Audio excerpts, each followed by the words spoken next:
তারপর নবী করিম সাল্লাল্লাহু আলাইহি ওয়াসাল্লাম তার মেরাজ সফরে আরও উপরের দিকে অগ্রসর হতে থাকলেন। একসময় তিনি এমন এক স্থানে পৌঁছালেন যা সম্পূর্ণ নীরব এবং নিস্তব্ধ ছিল। সেখানে কোনো পানি বা প্রাণের চিহ্ন নেই বলে মনে হচ্ছিল। এই নিঃসঙ্গ পরিবেশে তিনি কিছুটা ভীত হয়ে পড়লেন। তখন হঠাৎ করে একটি গায়েবী আওয়াজ ভেসে এলো, ইয়া রাসূলুল্লাহ, আপনি ভয় পাবেন না, বিচলিত হবেন না। আপনি আরশে আজিমের সামনে উপস্থিত হয়েছেন।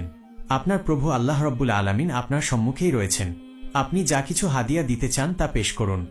আল্লাহ তাআলার এই আহ্বান শুনে নবী করিম সাল্লাল্লাহু আলাইহি ওয়াসাল্লাম গভীর চিন্তায় নিমগ্ন হলেন। তিনি ভাবলেন, আল্লাহ তাআলা তো সমস্ত কিছুর মালিক। তিনি আরশ কুরসির অধিপতি, লাওহে মাহফুজের মালিক, আসমান জমিন আর তার মধ্যকার সমস্ত সম্পদের অধিকারী। তাহলে কোন জিনিস পেশ করলে তিনি খুশি হবেন? এই চিন্তায় নিমগ্ন হয়ে রাসূল সাল্লাল্লাহু আলাইহি ওয়াসাল্লাম সঙ্গে সঙ্গে সিজদায় পড়ে গেলেন এবং বললেন, আমাদের সকল সালাম, শ্রদ্ধা, নামাজ আর সকল পবিত্রতা একমাত্র আল্লাহর জন্য। তখন আল্লাহ তাআলা তার স্নেহপূর্ণ বাক্যে বললেন, হে নবী, আপনার প্রতি শান্তি বর্ষিত হোক এবং আল্লাহর অনুগ্রহ আর বরকত বর্ষিত হোক। তবে নবী করিম সাল্লাল্লাহু আলাইহি ওয়াসাল্লাম যখন লক্ষ্য করলেন এই শান্তি ও বরকত শুধু তার প্রতি বর্ষিত হচ্ছে, তখন উম্মতের প্রতি তার গভীর মমতা ও দয়া জেগে উঠল। তিনি ব্যাকুল হয়ে বললেন, এই শান্তি শুধু আমার জন্য নয়, বরং আমাদের সবার উপর এবং আল্লাহর নেক বান্দাদের উপর বর্ষিত হোক। রাসূল সাল্লাল্লাহু আলাইহি ওয়াসাল্লাম তার উম্মতের প্রতি গভীর উদারতা প্রকাশ করার পর আরশ বহনকারী ফেরেশতারা একত্রে বলে উঠলেন, আশহাদু আল্লা ইলাহা ইল্লাল্লাহ, আশহাদু আন্না মুহাম্মাদান আবদুহু ওয়া রাসূলুহু।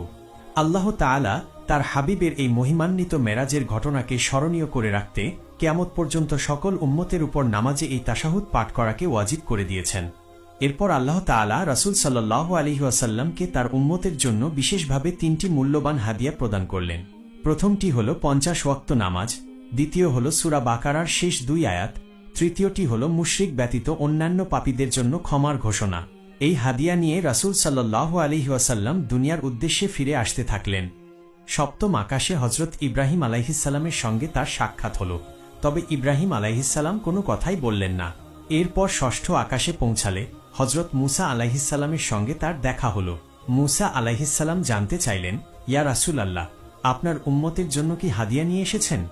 রাসূল সাল্লাল্লাহু আলাইহি উত্তরে বললেন, আমার উম্মতের জন্য দৈনিক 50 ওয়াক্ত নামাজ নির্ধারিত হয়েছে।